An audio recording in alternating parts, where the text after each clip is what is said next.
Pemirsa, rasa cemas dan gatal di kulit merupakan dua kondisi yang seringkali saling berkaitan. Gangguan kecemasan dapat menyebabkan beberapa orang mengalami kulit gatal. Begitu juga sebaliknya, kondisi kulit yang gatal juga dapat mengakibatkan kecemasan. Lantas, tipe gangguan kulit seperti apa yang dirasakan saat seseorang mengalami stres? Langsung saja kita tanya dokter spesialis dermatologi dan venerologi. Jadi ada berbagai permasalahan kulit yang dapat dipicu oleh stres. Memang sangat banyak itu kelainannya, tapi paling sering yang pertama itu adalah eksim. Eksim yang kita sebut dengan neurodermatitis ataupun dermatitis atopik.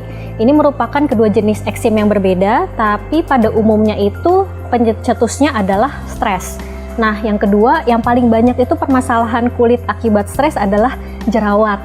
Akne vulgaris itu adalah masalah yang sering dijumpai pada segala usia, meskipun paling banyak itu usia remaja. Itu pencetusnya itu paling banyak stres di luar dari pola hidup dan yang lain-lain. Dan yang ketiga itu yang sering juga adalah gangguan autoimun seperti psoriasis contohnya. Itu juga bisa diperparah dengan kondisi stres. Lalu bisakah kita mengetahui secara mandiri jika gangguan kulit yang dirasakan dipicu oleh stres atau oleh hal lain, Dok? Nah, memang paling sering itu kalau kelainan kulit adalah dipicu oleh stres. Tapi ketika pasien datang, itu kita tidak langsung menyimpulkan bahwa ini kelainan kulit akibat stres. Biasanya kita lakukan penggalian anamnesis atau wawancara pasien lebih lanjut. Apakah faktor pencetusnya, beban psikologisnya, dan yang lainnya. Apakah faktor misalnya pekerjaannya itu memicu stres atau tidak. Nah, setelah itu kita periksa gejalanya. Biasanya kalau misalnya pemicunya salah satunya adalah stres, itu ada karakteristiknya. Biasanya ruam atau lesinya itu timbul di area yang mudah terjangkau oleh pasien. Misalnya area terbuka, paling sering itu area lengan dan juga kaki. Dan biasanya kalau pemicunya itu stres, ada bekas tanda khusus, itu seperti tanda garukan berulang gitu. Gangguan kulit yang diakibatkan oleh stres bisa memicu munculnya neurodermatitis dan formikasi. Lantas apa ya, Dok, yang membedakan keduanya? Jadi memang ada berbagai kelainan kulit, paling sering yang susah dibedakan dan sering terjadi itu adalah eksim dan juga formikasi. Kita ke eksim dulu. Eksim bahasa medisnya kita sebut dengan neurodermatitis atau lichen simplex chronicus. Ini berbeda dengan formikasi, itu jelas berbeda.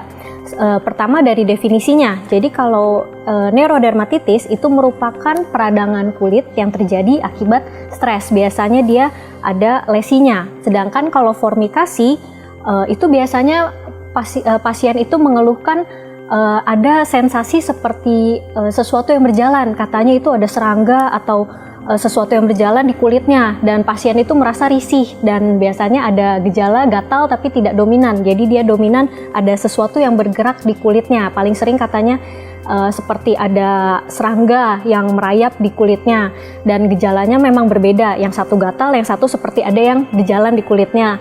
Lalu biasanya kalau pencetus yang lainnya itu biasanya etiologinya. Yang kedua adalah dari etiologinya. Etiologinya kalau biasanya neurodermatitis itu dipicu oleh stres emosional atau stres psikis, sedangkan formikasi itu lebih ke gangguan neurologis ataupun gangguan psikologis. Jadi ini adalah dua penyebab yang jelas berbeda, meskipun ada sama-sama gangguan psikologis. Selanjutnya kalau untuk dari penata laksanaannya itu jelas berbeda. Biasanya kalau neurodermatitis itu kita cukup terlebih dahulu kita konsultasi ke dokter spesialis kulit untuk penanganan lebih lanjut.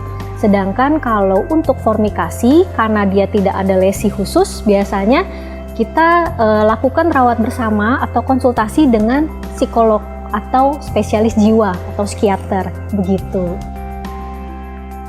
Lalu Dok, bagaimana tips dari sisi kesehatan kulit agar kita terhindar dari gangguan kulit yang diakibatkan oleh stres? Jadi memang kalau untuk menghindari gatal dari sisi spesialis kulit, yang pertama adalah dengan kelola stres dan manajemen psikologis kita. Jadi kita harus mencari aktivitas yang menyenangkan yang dapat mengurangi gejala gatal kita sendiri. Jadi kita harus mencari sendiri faktor pencetusnya apa. Misalnya kalau kita stres dengan pekerjaan, kita ambil liburan atau cuti terlebih dahulu untuk mengurangi tekanan pekerjaan, karena rata-rata itu pasien neurodermatitis adalah pasien yang biasanya stres dengan atau burnout dengan pekerjaannya. Nah, setelah itu pasien neurodermatitis biasanya memiliki kulit yang kecenderungannya itu kering. Jadi biasanya saya sarankan ke pasiennya untuk rutin menggunakan pelembab.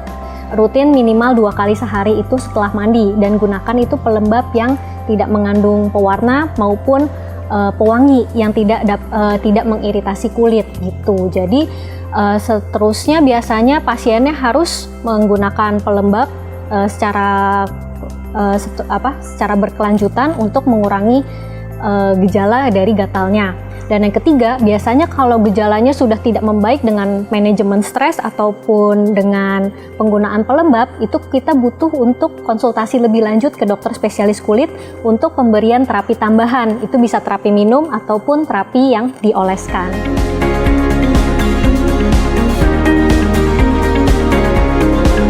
Itulah tadi sejumlah rangkaian informasi bermanfaat untuk Anda. Saksikan terus tayangan Hidup Sehat setiap Senin sampai Jumat jam 8.30 hanya di TV One.